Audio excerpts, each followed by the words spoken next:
We're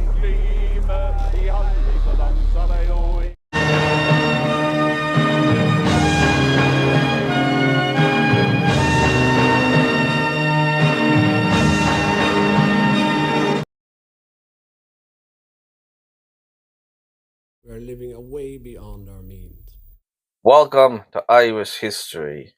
In the last video, I gave a little bit of a mention about Conor Cruise O'Brien, who was a critic of the war and also a critic of the Irish government, who he believed could have persuaded America to stop the bombing of North Vietnam. Well, that wouldn't have happened anyway, because of Fianna Fáil's pro-American policy. So, in today's video, I'll be talking more about Conor Cruise O'Brien, the Irish left, and more anti-war agitation. So, let's get into it. Conor Cruise O'Brien, former senior Irish diplomat, but then, at the time in 1966, he was a professor at New York University teaching humanities.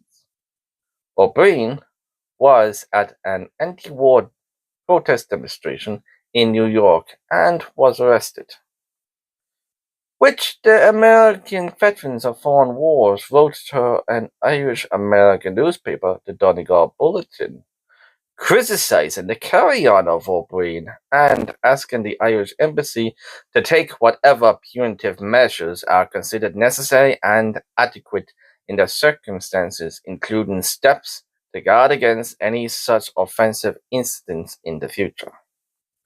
Back in Ireland, in the Dáil, Taoiseach Jack Lynch declared the Irish government will not take any responsibility of opinions by private citizens.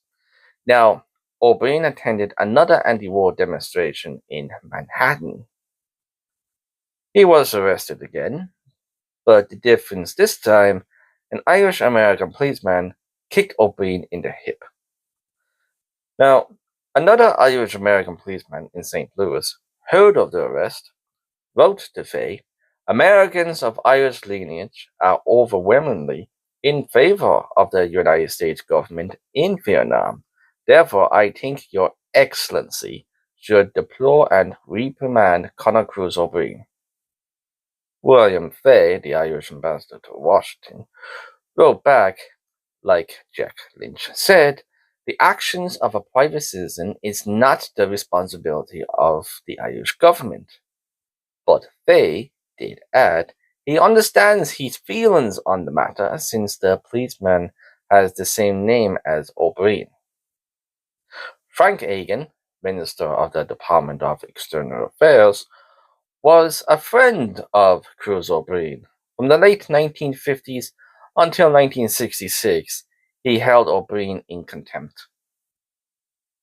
A correspondence from New Zealand was sent to Conor O'Brien of Fianna Fáil and wanted to know, is Cruise O'Brien worth supporting as an Irishman, or whether he is an ill-balanced opportunist making use of his position now and formerly for his own personal reasons and advancement, with or without any real backing from the people of Ireland or its government. Now, you may be wondering, what does this have to do with someone from New Zealand?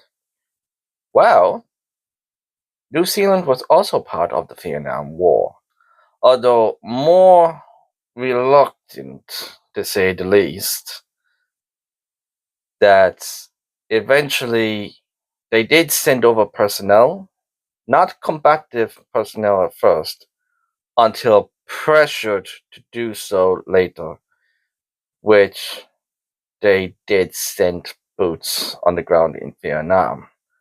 Compared to Australia, in 1962, Australia sent 60,000 personnel to Vietnam, with a portion being active combat troops.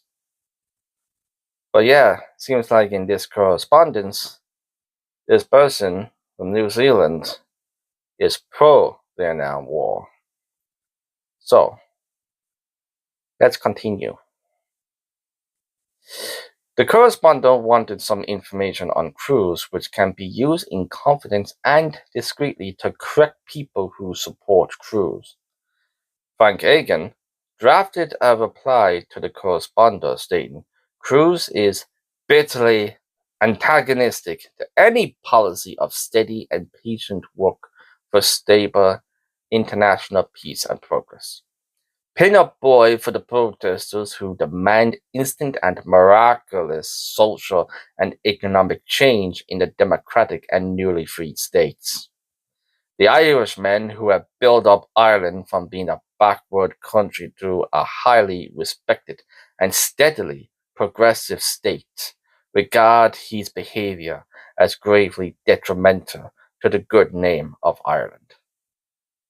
But Cruise did have someone in his corner.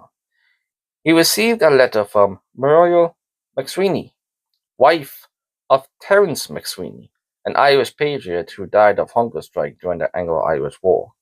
In the letter, Muriel states, when one thinks of the whole and generous way Americans helped Ireland in a similar predicament, one is appalled that the United States is now taking the place of Britain as a world imperialist power. Vietnam had parallels to the Irish struggle of independence with partition and the underdog fighting the might of a superpower, which would have resonated with many Irish people, especially those with strong nationalistic views. It is claimed by many Irish supporters Ho Chi Minh knew of the Irish history struggle for independence, and apparently he had cried when he heard of the death of Terence McSweeney. But the support Ho Chi Minh have in Ireland is equally met with anti-communism sentiment as well, especially when the Catholic hierarchy was still, at the time, dominated by the clergy who supported Franco during the Spanish Civil War 1936 to 39. But even though the church became more liberal in the 1960s, the hierarchy would still make strange bedfellows not just for Ho Chi Minh, but for the anti-war movement in Ireland. The Irish anti-war movement drew support from people who were already active in liberal or left-wing causes, like Peadar O'Donnell, a socialist Republican, and such movements as nuclear disarmament and anti-apartheid, which Peadar O'Donnell was also a part of. Peadar organized the first anti-war public meeting in July 1966 with Dan Breen, a former IRA, as chairman. Peadar's own movement, the student movement, Irish Peace Movement, which was backed by Quakers, were the main groups in Ireland that were against the war in Vietnam. These movements organized two marches to the US Embassy in October 1967 and again in October 69. The protests were peaceful but small, with numbers about a couple of thousand of people protesting at the US Embassy. Definitely not on the scale as other protests around the world, especially in the United States. The students' unrest in Ireland was basically quiet and benign. These students' bodies didn't really have any, by the look of it, real veneer for radicalism about the war, since the National University of Ireland were conservative Catholics and students in UCD were more concerned about overcrowding and unrepresentative college administration. But the far left were more focused on the infighting than their causes, like the Internationalists, a Maoist student group who organized a noisy protest against the Belgian king and queen, which slightly turned violent, but this provided the impetus to establish support the NLF committee. But the Connolly Youth Movement withdrew from the committee, accusing their very committee for rivaling with the Irish Voice on Vietnam and opposing the Paris peace talks, which was going on in 1968. It is probably fair to say, even though the war in Vietnam didn't bring much attention to the Irish public, by bringing them to the streets, unlike the war in Iraq 2003. It does show there was people who were against it, even though Michael O'Leary, Labour TD, said the Irish was selfish in not caring about Vietnam, that he mentioned in a Catholic newspaper in 1968. Now, part 5 will be next week or the week after.